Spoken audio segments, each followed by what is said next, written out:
What is existential dread? The American Psychological Association defines existential dread as a profound, deep-seated psychic or spiritual condition of insecurity and despair in relation to the human condition and the meaning of life. Basically, it's when your life begins to feel meaningless and like you have no purpose here. I am currently not employed and haven't been for a couple of years now. The reason being that my mental health always declines sharply when I'm working, to the point where I've had multiple breakdowns at work and had to quit several jobs. My daily routine involves typical housework like cooking and cleaning. I spend a lot of time gaming, sometimes reading. I watch a ton of anime, and I engage with my hobbies quite frequently. I also scurry about my house looking for other things to do. As the days roll by, the feeling that I am worthless and not doing anything for the world increases. Because I cannot contribute financially to my household or society, and because I have very little to do, I spend many of my days in a constant state of existential dread. For the last couple of months, this feeling has been much worse than usual, with me hyper-focusing on my purpose and meaning in the world, worrying that I'm not leaving anything worth a damn behind when I die. Death is inevitable. It stalks every human and living thing on this earth until the moment it chooses to pounce. We all know we will die one day. We don't know how or when it will happen, but we know it will. The only thing we can do is distract ourselves from this bleak fact. My constant existential dread is what happens when one doesn't properly distract. You see, jobs take up a good chunk of your life, and one could argue that they are the ultimate distraction from existential dread for most people. Some might even say work gives your life meaning.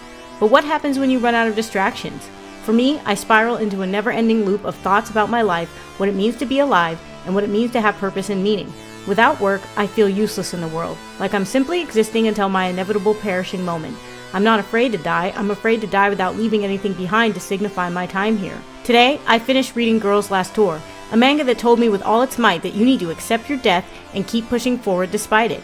I realized during my read that I spend an inordinate amount of time pondering how I'll die, what I'll leave behind, and how I'll be remembered. And I also realized that it is useless to ponder these things in excess. What is Girls Last Tour? It's the story of persevering. It's a story of finding meaning where there is none. It's a story of accepting hopelessness. It's a story of accepting your death.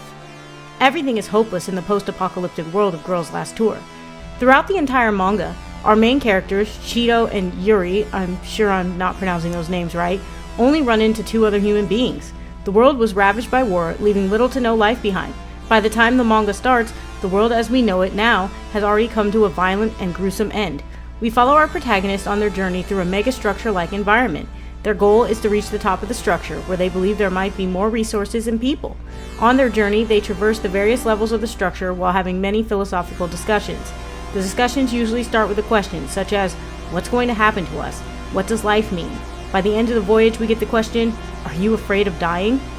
When the two girls meet Kanazawa, also not pronouncing that name right, a map maker also looking to move up to the next level of the city, we can see he's chosen to distract and find meaning in map making, even though, like cheese journaling, nobody will probably be around ever to see or use these maps. The three find an elevator, and during the ride up, Kanazawa loses all his maps. He asks for death after this, eventually concluding that life is meaningless because we're all going to die anyway. He's lost his purpose, his distraction, and no longer has a reason to keep going. However, when they get to the next level, Yuri reminds Kanazawa that, and I quote, even if life is meaningless, sometimes nice things happen, and the three take in the beautiful view of streetlights together. This reinvigorates Kanazawa, and he decides to continue on his journey making maps. The girls find solace in each other, even when they're told they're the last two on Earth and that the world is coming to an end. They are just glad to have one another to lean on. And it doesn't take long to realize this journey will lead to the girls' death, and that is hinted at a lot throughout the manga, especially towards the end when they're running out of supplies and burning their books. The world of Girls Last Tour is big and desolate, full of remnants of humanity's violent past. Interestingly enough, there aren't many threats besides the structure itself being dangerous due to it slowly decaying. The two humans the girls meet are kind, not bandits looking to loot. They meet a couple of AIs, one taking care of the last fish on Earth and the other wishing for death. And of course, they meet the mysterious creatures that impart the knowledge that Cheeto and Yuri are the last of humanity. There aren't any full cities or towns, no settlements or clusters of survivors. What the girls see before them is a world crumbling with time, much like human life. And that brings me to my favorite line in the whole story. Maybe life is something that has an end. Without an end to life, nothing would be significant. You'd experience the same things over and over again, and each time those things would lose some meaning. Eventually, everything would become colorless and unsatisfying. But human life ends. We're on a time limit while we're here, and that time limit is what makes life worth living. Hell, even one of the AIs in the story asked for an end. It's ran out of things to do, it grew lonely and malcontent with its existence. Immortality would be a curse to humans, not a gift, and it would rob us of any meaning we could have. Throughout my read of Girls' Last Tour, I hated knowing where it was leading.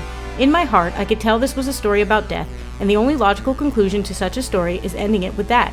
After all, life is something that has an end. But at the same time, I wanted the girls to survive. I found myself being against their need to climb to the top. I kept thinking they can survive if they just forage more instead of being on this foolish mission. And in those thoughts, I realized their mission is what keeps them going.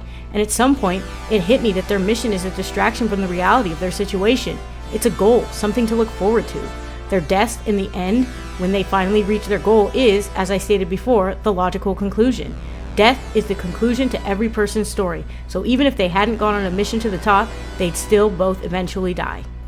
When I first heard about Girls' Last Tour, I was told it was existential as all hell, but I didn't realize it would hit me so deeply in the feels. The more of it I read, the more disturbed and comforted I felt. Yes, I felt both of those emotions simultaneously. I was disturbed because I knew how it would inevitably end, and comforted because the story made me realize my existential dread was unwarranted. I have plenty to look forward to and plenty things to be proud of. I've created a community from my channel, a place where people feel comfortable to be themselves, and that is more than enough in itself, not to mention my other achievements in life. I'm not wasting my life by making videos and writing, I'm doing exactly what I want to do, and whether it's a waste or not is up to me, just like cheese journaling. Sure, maybe in the end nobody will read my stories, maybe no one will watch my videos, but that isn't the point. The point is to do something you feel is right, to distract from the harrowing reality of death, to pour your heart and soul into the moment. I've always had a hard time living in the moment, and it wasn't until recently that I realized how much my living in the past and future takes away from my quality of life. When you focus on the past, you're living in a place that doesn't exist anymore. When you spend too much time thinking about the future, you're living in a place that doesn't exist yet. It's fine to ponder the future and make plans, but to constantly be ruminating on what will happen is a waste of time. The character of Yuri lives in the moment. She isn't worried about the past or future. She just wants to enjoy every second that she's here. This is exemplified when she begins to have regrets in the end and Yuri throws a snowball in her face. Instead of worrying about what could have been, Yuri tries her hardest to enjoy what is. The girls will meet their end here, but Yuri still manages to distract herself. And I think that's the most beautiful moment in the entire manga. Prior to them reaching the top, the girls seem to come to peace with their inevitable demise. But instead of allowing Chi to lament their mistakes, Yuri finds a way to make their final hours fun.